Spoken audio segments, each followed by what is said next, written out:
হাঁসের ডিমের কাইটা বানাচ্ছি। দেখো কিরকম কি প্রসেসে এটা বানায় সেটা তোমরা একটু ভালো করে মাইনিউটলি ফলো করো। আমি পেঁয়াজ কেটে নিয়েছি এখানে, আর ধনেপাতা নিয়েছি, লেবু, আদা, রসুন, গোলমরিচ, আর লবঙ্গ, এলাচ, দারচিনি, আর 4-5টা কাঁচা লঙ্কা। আর এখানটায় নিয়েছি আমি কাঁচা ধনে, জিরে, শুকনো লঙ্কা, একটা তেজপাতা। এটাকে সামান্য একটু তেলে নিয়েছি, বেশি ভাজার কিন্তু দরকার নেই, তাহলে।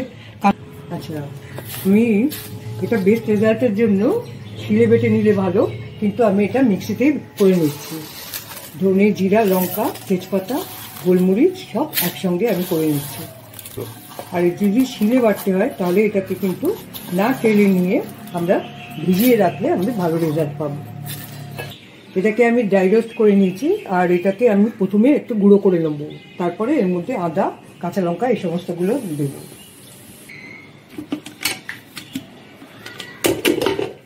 দেখো এটাকে আমি আধা বাটা করে নিলাম। দেখতে সুন্দর কাঁচা ধনে গন্ধটাও কিন্তু এর মধ্যে রয়েছে। আমি এটাকে পুরোটা নেব না, খানিকটা ঢেলে নিচ্ছি।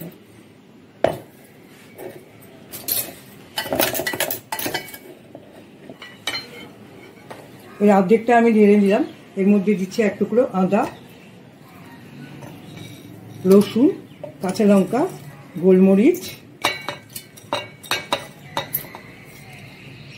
এলাচ, লবঙ্গ, দারচিনিও আমি মধ্যে একই সঙ্গে বেটে নিচ্ছি।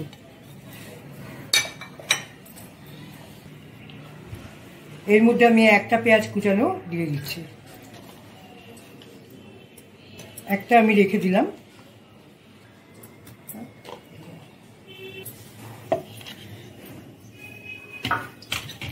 দেখো জল ছাড়া এইরকম পেস্ট হয়েছে। আমি এর মধ্যে অল্প একটু জল দিয়ে আর একটু বেটে নেব।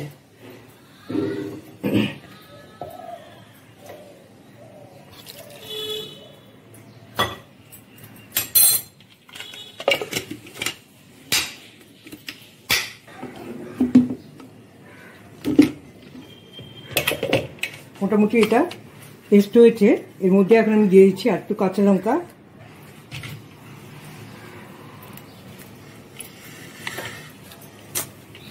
আর এর মধ্যে দিচ্ছি ধনেপাতা। এগুলো দিয়ে আমি আরেকবার একে বেটে নেব। এই ধনেপাতা দেওয়াটা কিন্তু খুবই ইম্পর্টেন্ট। ওই কাঁচা ধনে দিয়েছি, তার সঙ্গে ধনেপাতার কম্বিনেশনটা এর একটা অদ্ভুত ফ্লেভার আনবে।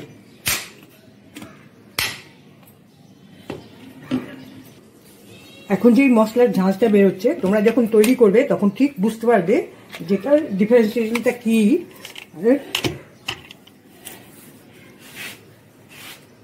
এর যে ঝাঁঝটা, এটা কিন্তু একটা অদ্ভুত সুন্দর ঝাঁঝ। তোমরা এটার মানে পার্থক্যটা বুঝতে পারবে ভালো করে। আমি এটাকে একদম পেস্ট করে নিয়েছি। দেখো এটা আমি ঢেলে নিলাম। এর মধ্যে আমি ওর গাটা একটু সামান্য করে চিড়ে নিচ্ছি। এটার কারণটা বুঝতেই পারছো, যাতে মশলাটা এর ভেতরে ঢোকে।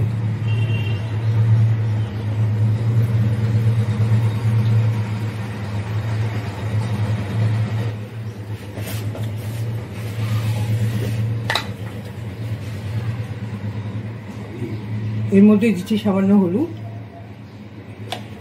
সামান্য পরিমাণ লবণ, দিচ্ছি সামান্য লঙ্কা বাটা একটু,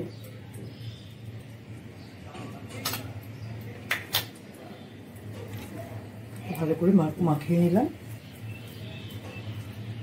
কেটে গেছে, আমি তেল দিয়ে দিচ্ছি।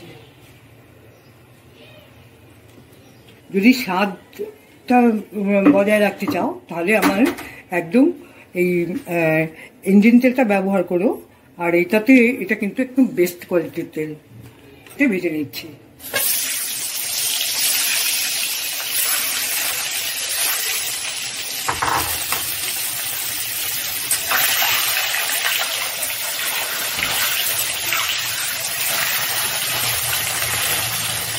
ডিমটা কিন্তু একটু কড়া করে ভেজে নিতে হবে। আচ্ছা, আমি একটু কমিয়ে দিচ্ছি যাতে মশলাগুলো পুড়ে না যায়। ডায়ের মশলাটা পুড়ে না যায় যাতে, তার জন্য মাছটা একটু কমিয়ে দিলাম।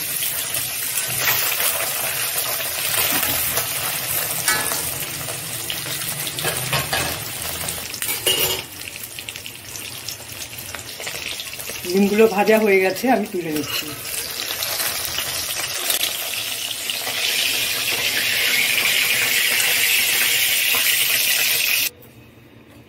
আজকে বাড়িয়ে নিলাম, তেজপাতা আর জিরে এর মধ্যে দিয়ে দিচ্ছি।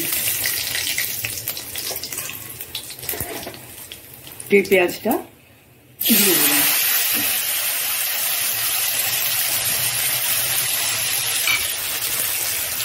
পেঁয়াজটা দিয়ে দিচ্ছি, এটাকে আমি ভালো করে পেঁয়াজ এই ভাজাটা যেমন যাচ্ছে তেমনি পেঁয়াজের পেস্টও কিন্তু আমি ওর সঙ্গে করে নিয়েছি। পেঁয়াজের পেস্টটাও এর মধ্যে যাচ্ছে। এই পেঁয়াজটা কিন্তু আমরা বেরেস্তার মতো ভাজবো না, এটা হাফ ভাজার মতন হবে, কারণ এর সঙ্গে মশলাটাও কষা হবে। আজটা আমি একটু বাড়িয়ে দিলাম। এটা কালার করার জন্য আমি এই 1 চামচের মতো চিনি এর মধ্যে দিয়ে দিচ্ছি।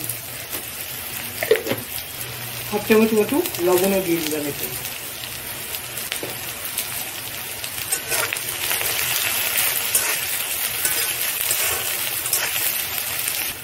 দেখো পেঁয়াজটা ঠিক এইরকম ভাজা হবে।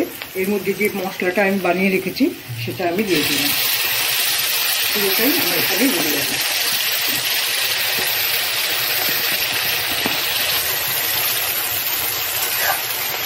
এতে এখন আমার খুব ভালো করে কষাতে হবে।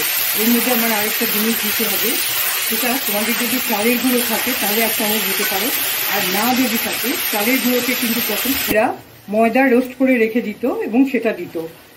1 চামচ চালের গুঁড়ো দেওয়া যায়, আর আমি একটু রোস্ট করা ময়দাই দিলাম এতে। ভালো করে আমি এভাবে একটু কষিয়ে নেব।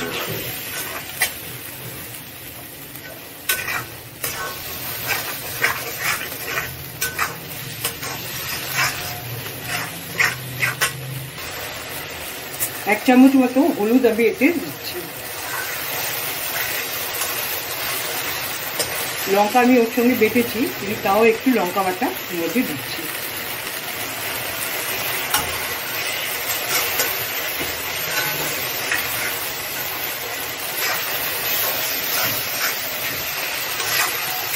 খুব সুন্দর করে একে কষিয়ে নিতে হবে। খুব বেশি তেল আমি দিইনি, তোমরা চাইলে আর একটু তেল দিতে পারো, কিন্তু আমি বেশি তেল দেবো না বলেই দিইনি। আর আমি এটা আমার কিন্তু হয়ে গেছে, হয়তো কড়াই থেকে মশলা ছেড়ে যাচ্ছে। এর মধ্যে আমি সামান্য পরিমাণ এসে মশলা দিয়ে ধোয়া জলটা দিয়ে দিলাম।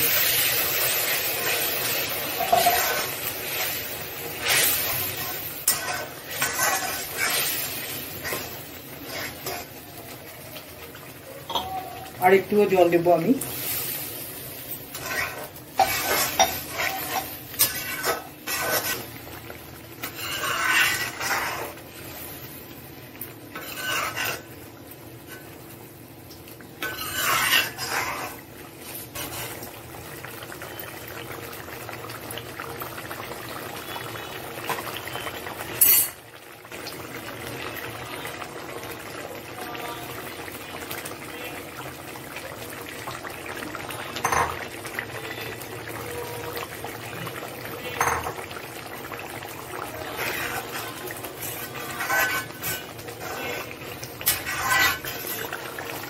ঝোলের কিন্তু অসাধারণ একটা স্বাদ হয়েছে। এই স্বাদটাকে ডিমের ভেতর অবধি পৌঁছানোর জন্য তোমাদের 3-4 মিনিট ডিমটাকে ফুটিয়ে নিতে হবে। আর কাইটাও আমার সুন্দর হয়েছে।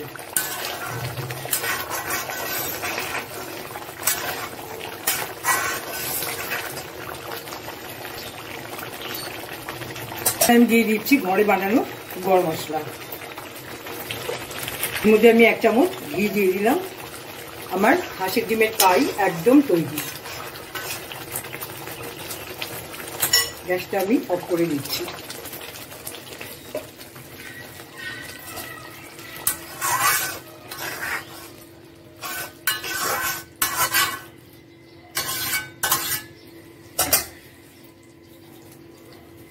তিন 4 মিনিটের জন্য আমি ঢেকে রাখলাম।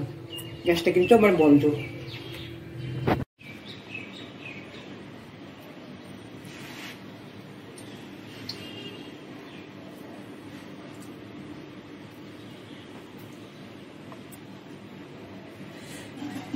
এই আমার হাঁসের ডিমের কাই। তো এই রেসিপিটা ফলো করে তোমরা এটা বানিয়ে দেখো, এটা দারুণ লাগবে খেতে।